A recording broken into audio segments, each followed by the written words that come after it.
Bonjour Monsieur Schalcher, vous avez remporté le prix Talentissime dans le parcours personnel d'entrepreneur. Est-ce que vous pouvez nous en dire un petit peu plus sur vous?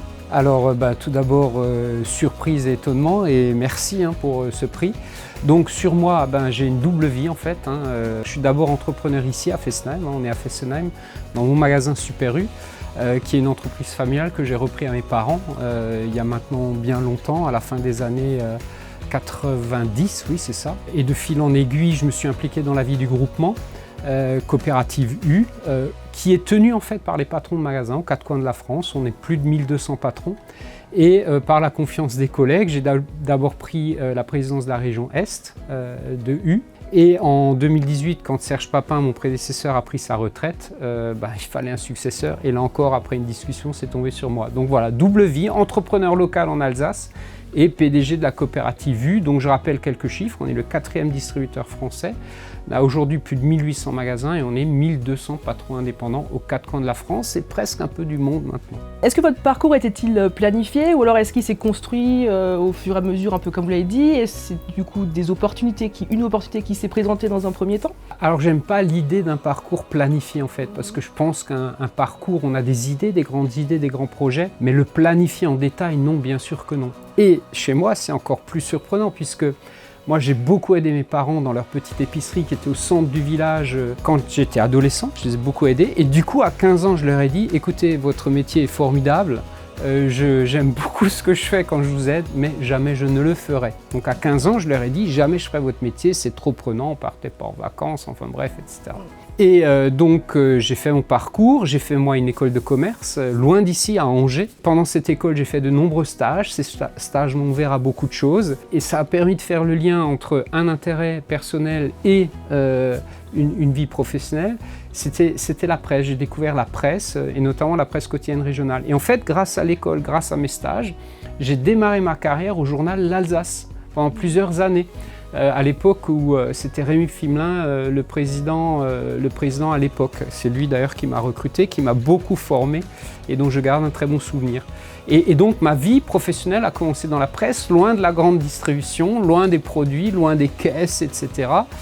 Mais j'ai fini par être rattrapé par quelque chose qui nous unit tous dans notre groupement, c'est l'indépendance, être son propre patron, avoir son entreprise, être chef d'entreprise. Et c'est ça en 1997, je crois, voilà, qui m'a rattrapé en fait.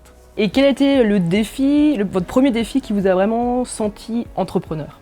Il y en a plusieurs. Le premier défi, à un moment, c'est de rentrer dans l'action et d'être le directeur ici et de prendre en main l'équipe. Mais finalement, ce qui vous fait vraiment sentir entrepreneur, je crois, à un moment, c'est les premiers grands investissements.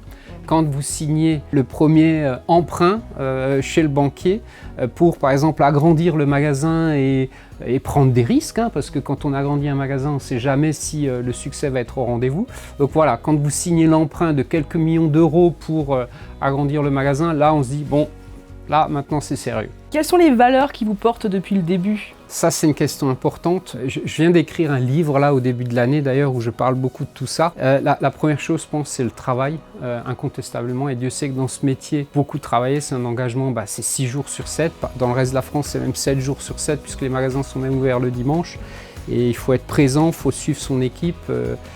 Et rien ne se fait sans beaucoup de travail. Donc ça, pour moi, c'est la base. Ensuite, chez nous, rien ne se fait sans enthousiasme. Voilà, si vous n'êtes pas passionné par ce métier, par la consommation, par le bon service des clients, ça ne marche pas. Et c'est ce qui permet de durer. Après, je rajouterais beaucoup de bon sens.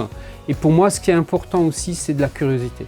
Toujours garder beaucoup de curiosité dans ce qu'on fait, rester ouvert, rester à la recherche de l'innovation, à l'affût, etc. Voilà, donc un peu peut-être les 4 mots qui résumeraient les choses. Et qu'est-ce qui vous donne envie de continuer après toutes ces années? C'est l'enthousiasme. Je n'ai jamais perdu mon enthousiasme.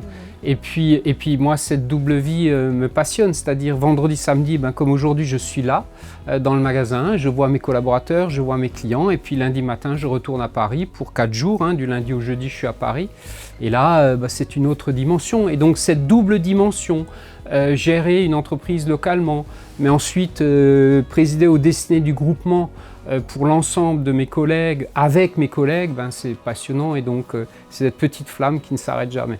Et quel aurait été le conseil que vous auriez aimé avoir au début de votre carrière et de ce fait, Lequel auriez-vous envie de donner aujourd'hui? Alors j'ai dit 4 choses à l'instant pour répondre à votre précédente question. Je rajouterais peut-être une chose qui est importante pour moi dans la tête des jeunes aujourd'hui, c'est de persévérer. Je vois tellement de jeunes qui en fait parfois ne persévèrent pas, jettent l'éponge trop vite à la première difficulté ou à la deuxième difficulté. Non, faire une carrière qu'on ne définit pas forcément longtemps à l'avance, etc. Mais ça passe par beaucoup de persévérance. Voilà. Et notamment pour atteindre peut-être le sommet dans des entreprises. Il y a tellement de gens qui ont les compétences de le faire. Il y en a énormément, il y a des gens intelligents partout. Mais parfois, ce qui fait la différence, c'est malgré les difficultés, malgré les obstacles, de persévérer. Donc peut-être le conseil que je donnerais à un jeune aujourd'hui, c'est de persévérer dans son parcours.